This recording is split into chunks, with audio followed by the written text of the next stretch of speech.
उधर हज़ारा डिवीज़न में तूफ़ानी बारिश और जालाबारी, बालाई इलाकों में बर्फबारी के बायस सर्दी में इजाफा हो गया। मजीद एबटाबाद से बता रहे हैं शौकत सालार। शौकत, अपडेट कीजिएगा, मौसम कैसा है वहाँ का भी?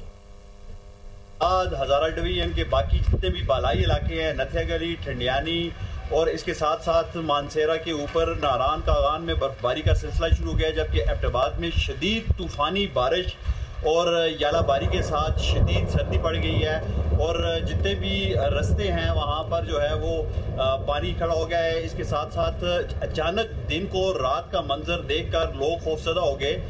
बारिश का अचानक जो है वो एबटाबाद में बरसना और उसके साथ साथ यालाबारी और कई जगहों पे जो है वो लैंड स्लाइडिंग की इत्तला मौसूल हुई है। लेकिन इस वक्त भी हमारे जो ज़िली इंतज़ामिया और रेस्क्यू 1122 है, उन्होंने हाई अलर्ट जारी कर दिया है हज़ारा डिवीज़न के तमाम इलाकों में कि जितने भी महकमे हैं वो किसी भी तरह की नाखुशगवार वाक़ई को रिकवर करने के लिए जो है वो सब अलर्ट है। और महकमा मौसमियात से हमारी जब बात हुई तो उन्होंने कहा है मज़ीद 2-4 दिन और भी जो है बारिश और बर्फबारी का सिलसिला जारी रहेगा। जी।